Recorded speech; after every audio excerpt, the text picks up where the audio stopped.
এই ভিডিওটিতে আমি উচ্চ মাধ্যমিকের রাষ্ট্রবিজ্ঞান বিষয় থেকে শেষ মুহূর্তের জন্য অতি গুরুত্বপূর্ণ ৭৫টি এমসিকিউ প্রশ্ন বলে দেব। আশা রাখি রাষ্ট্রবিজ্ঞান বিষয় থেকে তোমার যদি এই গুরুত্বপূর্ণ ৭৫টি এমসিকিউ প্রশ্ন ভালোভাবে পড়া থাকে তাহলে এখান থেকে অনেক এমসিকিউ প্রশ্নই তুমি কিন্তু রাষ্ট্রবিজ্ঞান পরীক্ষায় কমন পেয়ে যাবে। তাই বারবার বলা হচ্ছে, তোমরা যারা সামনের উচ্চ মাধ্যমিকের রাষ্ট্রবিজ্ঞান পরীক্ষায় অনেক ভালো রেজাল্ট করতে চাও তারা অবশ্যই ভিডিওটি প্রথম থেকে শেষ পর্যন্ত দেখতে থাকো এবং চ্যানেলে নতুন হয়ে থাকলে অবশ্যই চ্যানেলটি সাবস্ক্রাইব করে পাশে থাকা বেল আইকনটি প্রেস করে রাখো। তোমাদের বারবার বলছি, প্রত্যেকটা প্রশ্ন টেস্ট পেপারের বাছাইকৃত, তাই এখান থেকে একটাও প্রশ্ন বাদ দেবে না। প্রত্যেকটা প্রশ্ন তোমার যদি না পড়া থাকে ভালোভাবে ভিডিওটি দেখে পড়ে নিও। তো চলো দেখে নেব গুরুত্বপূর্ণ ৭৫টি এমসিকিউ প্রশ্ন। তো দেখে নাও, তোমরা প্রত্যেকে জানো রাষ্ট্রবিজ্ঞান বিষয়ের প্রথম অধ্যায় থেকে তোমাদের কোনো এমসিকিউ প্রশ্ন আসে না। তো আমরা দেখে নেব ডিরেক্ট দ্বিতীয় অধ্যায়। ১ নম্বরের প্রশ্ন, দাতাত কথাটির অর্থ কী? উত্তর, উত্তেজনা প্রশমন। ২, পঞ্চশীল চুক্তি কাদের মধ্যে স্বাক্ষরিত হয়? উত্তর, ভারত ও চীনের মধ্যে। ৩, জননিরপেক্ষ আন্দোলনের সূচনা হয় কত সালে? উত্তর, ১৯৬১ সালে। ৪, প্রক্সি যুদ্ধকৌশলটি ব্যবহৃত হয়েছিল কোন যুদ্ধে? উত্তর, ঠান্ডা লড়াইয়ে। ৫, দ্বিতীয় বিশ্বযুদ্ধ শুরু হয় কবে? উত্তর, ১৯৩৯ সালে। ৬, ১২৩ এগ্রিমেন্ট স্বাক্ষরিত হয় কত সালে? উত্তর, ২০০৭ সালে। ৭, জননিরপেক্ষ আন্দোলনের একটি অপরিহার্য নীতি কী? উত্তর, হস্তক্ষেপ না করা। ৮, একমেরুকেন্দ্রিক বিশ্বের প্রধান দেশটির নাম কি? উত্তর, আমেরিকা। ৯, দ্য কোল্ড ওয়ার গ্রন্থটির রচয়িতাকে? উত্তর, ওয়াল্টার লিপম্যান। ১০, ঠান্ডা লড়াই কোন দুটি দেশের মধ্যে হয়? উত্তর, মার্কিন যুক্তরাষ্ট্র ও সোভিয়েত ইউনিয়ন। ১১, ঠান্ডা লড়াইয়ের অবসান হয় কত সালে? উত্তর, ১৯৯১ সালে। ১২ এর দাগে বান্দুং সম্মেলন অনুষ্ঠিত হয়েছিল কবে? উত্তর, ১৯৫৫ সালে। ১৩ এর দাগে নেটো গঠিত হয় কার উদ্যোগে? উত্তর, মার্কিন যুক্তরাষ্ট্রের উদ্যোগে। ১৪, প্রথম পরমাণু বোমা আক্রান্ত দেশটির নাম কি? উত্তর, জাপান। ১৫, জননিরপেক্ষ আন্দোলনের জনককে? উত্তর, জওহরলাল নেহেরু। এরপর দেখানো ১৬ এর দাগে ঠান্ডা যুদ্ধকে কে গরম শান্তি বলে চিহ্নিত করেছেন? উত্তর, বার্নেট। ১৭ এর দাগে সার্কের প্রথম সভাপতির নাম কি? উত্তর, হুসেন মোহাম্মদ এরশাদ। ১৮ এর দাগে কবে কিউবা সংকট দেখা দিয়েছিল? উত্তর, ১৯৬২ সালে। ১৯ এর দাগে নেটো গঠিত হয় কবে? উত্তর, ১৯৪৯-এর ৪ এপ্রিল। এরপরে দেখে নেব তৃতীয় অধ্যায়ের অতি গুরুত্বপূর্ণ এমসিকিউ প্রশ্নগুলি। কিন্তু তার আগে তোমাদেরকে জানিয়ে রাখি যে প্রথমের অধ্যায় থেকে ১৯টা এমসিকিউ প্রশ্ন বললাম, প্রত্যেকটা প্রশ্ন টেস্ট পেপারের বাছাইকৃত। তোমরা এই শেষ মুহূর্তের জন্য ১৯টা প্রশ্ন প্রথম অধ্যায় থেকে ভালোভাবে পড়ে যাবে। আশা রাখি এই প্রশ্নগুলোর মধ্যে তুমি কিন্তু প্রশ্ন কমন পাবে। আর বারবার বলছি, এখন এই চ্যানেল থেকে যে যে ভিডিওগুলো আসবে তুমি যদি প্রত্যেকটি ভালোভাবে ফলো করে যেতে পারো তোমার উচ্চ মাধ্যমিক পরীক্ষা ভালো হতে বাধ্য। তাই চ্যানেলে নতুন হয়ে থাকলে অবশ্যই চ্যানেলটি সাবস্ক্রাইব করে পাশে থাকা বেল আইকনটি প্রেস করে রাখতে একদম ভুলবে না, যাতে গুরুত্বপূর্ণ ভিডিওগুলি সবার আগে তোমার কাছে পৌঁছে যায় আর তুমি শেষ মুহূর্তে এই ভিডিওগুলি ফলো করে উচ্চ মাধ্যমিকে ভালো রেজাল্ট করতে পারো। তাই বারবার বলছি, চ্যানেলে নতুন হয়ে থাকলে গুরুত্বপূর্ণ ভিডিওগুলি যাতে মিস না হয় তার জন্য অবশ্যই চ্যানেলটি সাবস্ক্রাইব করে রাখো। এরপরে তৃতীয় অধ্যায় দেখে নেব ২০ এর দাগের প্রশ্ন, সার্ক প্রতিষ্ঠিত হয় কত সালে? উত্তর, ১৯৮৫ সালে। ২১ এর দাগে সার্ক গঠনের সময় এর সদস্য সংখ্যা কয়টি ছিল? উত্তর, ৭টি। ২২, ভারত ও পাকিস্তানের মধ্যে লাহোর ঘোষণাপত্র স্বাক্ষরিত হয় কবে? উত্তর, ১৯৯৯ সালে। ২৩, the making of foreign policy গ্রন্থটির নাম কি? এটা ভুল করে প্রশ্নটা একটু টাইপিং মিস হয়ে গেছে। The making of foreign policy গ্রন্থটির রচয়িতা কে? তো উত্তর হয়ে যাবে জোসেফ ফ্রাঙ্কেল। ২৪, ভারতের কোন প্রধানমন্ত্রীর সময় বাজার অর্থনীতির সূচনা ঘটে? উত্তর, নরসিমা রাওয়ের আমলে। ২৫, একটি দেশের পররাষ্ট্রনীতি কী দ্বারা পরিচালিত হয়? উত্তর, জাতীয় স্বার্থ দ্বারা। ২৬, সার্কের শেষ সদস্য রাষ্ট্র, এটা ভুল করে এটাও টাইপিং মিস, সার্কের শেষ হলে রাষ্ট্রটি কি এটা হয়ে গেছে, প্রশ্নটা হয়ে যেত সার্কের শেষ সদস্য রাষ্ট্রটি কি? তো এর উত্তর হয়ে যাবে আফগানিস্তান। ২৯, বর্তমানে সার্কের সদস্য রাষ্ট্র কয়টি? উত্তর, ৮টি। এটা ৪টি না, কিন্তু তোমরা বুঝে নেবে এটা কিন্তু ৮টি। বর্তমানে সার্কের সদস্য সংখ্যা ৮টি। এরপরে ২৮ এর দাগে সার্কের সনদে কয়টি ধারা আছে? উত্তর 10টি।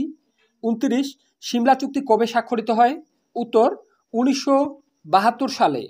30-এর দাগে কার্গিলকে কেন্দ্র করে ভারত পাকিস্তানের মধ্যে যুদ্ধ হয় কবে? উত্তর 1999 সালে।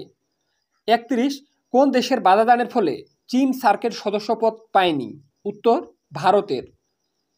32-এর দাগে সার্কের স্থায়ী সচিবালয় কোথায় অবস্থিত? উত্তর নেপালের রাজধানী কাঠমান্ডুতে। 33 লাহোর ঘোষণাপত্র কবে স্বাক্ষরিত হয়? উত্তর 1999 সালে। 34 সার্কের প্রথম সম্মেলন কোথায় অনুষ্ঠিত হয়? উত্তর বাংলাদেশের রাজধানী ঢাকাতে। এরপরে দেখে নেব চতুর্থ অধ্যায়ের গুরুত্বপূর্ণ প্রশ্নগুলি। 35-এর দাগে নিরাপত্তা পরিষদের অস্থায়ী সদস্য সংখ্যা কয়টি? উত্তর 10টি। 36-এর দাগে নিরাপত্তা পরিষদের স্থায়ী সদস্য সংখ্যা কয়টি? উত্তর 5টি। 37 ভেটো প্রদান করার ক্ষমতা কার রয়েছে? উত্তর নিরাপত্তা পরিষদের স্থায়ী সদস্যদের। 38 শান্তির জন্য ঐক্য প্রস্তাব সাধারণ সভায় গৃহীত হয় কবে? উত্তর 1950 সালে। 39-এর দাগে বিশ্বের সর্ববৃহৎ নাগরিক সভা কোনটি? উত্তর সাধারণ সভা। 40 সম্মিলিত জাতিপুঞ্জ প্রতিষ্ঠিত হয় কবে? উত্তর 1905 খ্রিস্টাব্দে 24শে অক্টোবর। 41 সম্মিলিত জাতিপুঞ্জের অর্ধ আইনসভা কোনটি? উত্তর সাধারণ সভা। 42 সম্মিলিত জাতিপুঞ্জের সদর দপ্তর কোথায় অবস্থিত? উত্তর নিউ ইয়র্কে। 43 সম্মিলিত জাতিপুঞ্জের বর্তমান সদস্য সংখ্যা কত? উত্তর 193টি। 44 সম্মিলিত জাতিপুঞ্জের শেষ সদস্য রাষ্ট্র কোনটি? উত্তর দক্ষিণ সুদান। প্রত্যেকটা প্রশ্ন গুরুত্বপূর্ণ, ভালোভাবে পড়ে রাখবে। আর এই রকম গুরুত্বপূর্ণ ভিডিওগুলি যাতে সবার আগে তোমার কাছে পৌঁছে যায় তার জন্য অবশ্যই চ্যানেলটি সাবস্ক্রাইব করে রাখবে। তোমাদেরকে বারবার বলা হচ্ছে, কেননা প্রত্যেকটি ভিডিও গুরুত্বপূর্ণ। এখন শেষ মুহূর্তে তোমাদের জন্য যেগুলো আসবে। তো চলো দেখে নেব 45-এর দাগে সম্মিলিত জাতিপুঞ্জের পূর্ববর্তী সংস্থাটির নাম কি? উত্তর জাতিসংঘ। 46 আন্তর্জাতিক আদালতের বিচারপতিদের কার্যকালের মেয়াদ কত? উত্তর 9 বছর। 47-এর দাগে জাতিপুঞ্জের প্রধান প্রশাসক কে? উত্তর মহাসচিব। 48 সম্মিলিত জাতিপুঞ্জের সনদের ধারার সংখ্যা কয়টি? উত্তর 111টি। 49 সাধারণ সভাকে বিশ্ববিকালের কণ্ঠস্বর বলেন কে? উত্তর অস্টিন। এরপরে দেখে নেব 50-এর দাগে প্রতিটি রাষ্ট্র সাধারণ সভায় কতজন সদস্য পাঠাতে পারে? উত্তর 5 জন। এরপরে দেখে নেব 51-এর দাগে জাতিপুঞ্জের কোন অঙ্গকে কূটনৈতিক বিশ্বের আয়না বলে? উত্তর সাধারণ সভাকে। এরপর দেখে নেব 52-এর দাগে জাতিপুঞ্জের প্রাপ্তি আর্থিক অনুদানের বেশিরভাগ অংশ দেয় কে? উত্তর আমেরিকা। 53 সম্মিলিত জাতিপুঞ্জের কথাটি প্রথম কে ব্যবহার করেন? উত্তর রুজভেল্ট। এরপরে দেখে নেব ষষ্ঠ অধ্যায়ের অতি গুরুত্বপূর্ণ প্রশ্নগুলি। তো দেখে নাও 54-এর দাগে এক কক্ষ বিশিষ্ট আইনসভা রয়েছে এমন একটি রাজ্যের নাম লেখো। উত্তর পশ্চিমবঙ্গ। 55 মার্কিন যুক্তরাষ্ট্রের আইনসভাকে কি বলা হয়? উত্তর কংগ্রেস। এরপরে 56-এর দাগে সবচেয়ে শক্তিশালী বিচার বিভাগ রয়েছে কোন রাষ্ট্রের? উত্তর মার্কিন যুক্তরাষ্ট্রের। এরপরে দেখে নেব 57-এর দাগে ক্ষমতা স্বতন্ত্রীকরণ নীতিটির মুখ্য প্রবক্তা কে? উত্তর মন্তেস্কু। 58-এর দাগে ব্রিটিশ পার্লামেন্টের উচ্চকক্ষের নাম কি? উত্তর লর্ড সভা। 59-এর দাগে মার্কিন যুক্তরাষ্ট্রের আইনসভার নিম্নকক্ষের নাম কি? উত্তর জনপ্রতিনিধি সভা। 60-এর দাগে ব্রিটিশ পার্লামেন্টের নিম্নকক্ষের নাম কি? উত্তর কমন সভা। 61-এর দাগে উত্তরাধিকার সূত্রে মনোনীত শাসক দেখা যায় কোথায়? উত্তর গ্রেট ব্রিটেনে। 62-এর দাগে আমলাতন্ত্রের প্রধান কাজ কি? উত্তর সরকারের নীতিসমূহের রূপায়ণ করা। 63-এর দাগে ব্রিটেনের নিয়মতান্ত্রিক শাসক কে? উত্তর রাজা বা রানী। 64-এর দাগে মার্কিন যুক্তরাষ্ট্রের আইনসভার উচ্চকক্ষের নাম কি? উত্তর সিনেট। 65 এক কক্ষ বিশিষ্ট আইনসভা আছে এমন একটি রাষ্ট্রের নাম লেখো। উত্তর চীন। এরপরে 66-এর দাগে আমলাতন্ত্র কী ধরনের শাসন? উত্তর স্থায়ী শাসন। 67 মার্কিন যুক্তরাষ্ট্রের সিনেটে প্রতিটি অঙ্গরাজ্য থেকে প্রতিনিধি নির্বাচিত হন কতজন? উত্তর 2 জন। 68 কোন দেশের আইনসভাকে আইনসভার জননী বলে? উত্তর ব্রিটেনের আইনসভাকে। 69-এর দাগে অর্ডিন্যান্স জারি করতে পারে কোন বিভাগ? উত্তর শাসন বিভাগ। 70-এর দাগে মার্কিন রাষ্ট্রপতি হলেন কী ধরনের শাসন? উত্তর শাসক। তো মার্কিন রাষ্ট্রপতি হলেন কী ধরনের শাসক? উত্তর প্রকৃত প্রধান। প্রত্যেকটি প্রশ্ন গুরুত্বপূর্ণ, বারবার বলছি, ভালোভাবে খাতায় পড়ে নোট করে নেবে। এখনও সময় আছে, একদিনে তুমি কিন্তু এই 75টা এমসিকিউ প্রশ্ন পড়ে রাখতে পারবে। তাই বারবার বলা হচ্ছে প্রত্যেকটি প্রশ্ন গুরুত্বপূর্ণ, ভালোভাবে খাতায় পারলে নোট করে নিও। এরপরে 71-এর দাগে সরকারের তৃতীয় অঙ্গের নাম কি? উত্তর বিচার বিভাগ। 72-এর দাগে আইনসভার জননী কাকে বলা হয়? উত্তর ব্রিটেনের আইনসভাকে। 73-এর দাগে ক্ষমতা স্বতন্ত্রীকরণ নীতির প্রয়োগ ঘটেছে কোথায়? উত্তর মার্কিন যুক্তরাষ্ট্রে। 74 দ্বিকক্ষ বিশিষ্ট আইনসভার একজন সমর্থকের নাম লেখো। উত্তর লর্ড ব্রাইস। তো এই ছিল বন্ধুরা উচ্চ মাধ্যমিকের রাষ্ট্রবিজ্ঞান বিষয়ের প্রথম থেকে ষষ্ঠ অধ্যায়ের অতি গুরুত্বপূর্ণ 75টি বা 74টি এমসিকিউ প্রশ্ন। তো এই 74টি এমসিকিউ প্রশ্ন তুমি যদি ষষ্ঠ অধ্যায় থেকে ভালোভাবে পড়ে রাখতে পারো তাহলে কিন্তু এখান থেকে অনেক এমসিকিউ প্রশ্নই কমন পেয়ে যাবে। তোমরা অনেকে মনে করতে পারো দাদা সপ্তম থেকে দশম অধ্যায়ের এমসিকিউ প্রশ্নের প্রশ্নগুলি কই? তো তাদের উদ্দেশ্যে বলে রাখি, তোমরা যারা সপ্তম থেকে দশম অধ্যায়ের অতি গুরুত্বপূর্ণ এমসিকিউ প্রশ্নের ভিডিওটিও দেখতে চাও তোমরা অবশ্যই ডেসক্রিপশন বক্সে একটা লিঙ্ক পেয়ে যাবে। ডেসক্রিপশন বক্সের লিঙ্কে ক্লিক করলে তোমরা অবশ্যই সপ্তম থেকে দশম অধ্যায়ের অতি গুরুত্বপূর্ণ এমসিকিউ প্রশ্নের ভিডিওটিরও লিঙ্ক পেয়ে যাবে।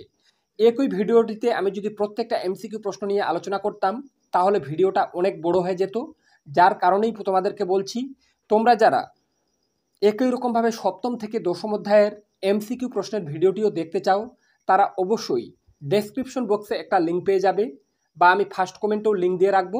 তোমরা অবশ্যই ডেসক্রিপশন বক্সের লিঙ্কে অথবা ফার্স্ট কমেন্টের লিঙ্কে ক্লিক করে সপ্তম থেকে দশম অধ্যায়ের অতি গুরুত্বপূর্ণ এমসিকিউ প্রশ্নের ভিডিওটিও দেখে নিতে পারো।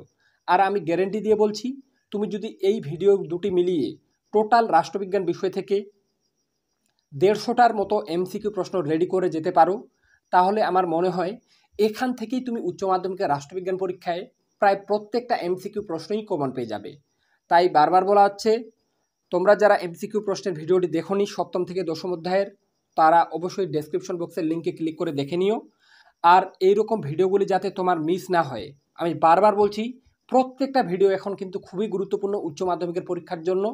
তার জন্য অবশ্যই এই রিয়াজ টিউটোরিয়াল চ্যানেলটি সাবস্ক্রাইব করে পাশে থাকা বেল আইকনটি প্রেস করে রাখো। তো বন্ধুরা আজকের ভিডিওটি এ পর্যন্তই, দেখা হবে নেক্সট কোনো ভিডিওতে।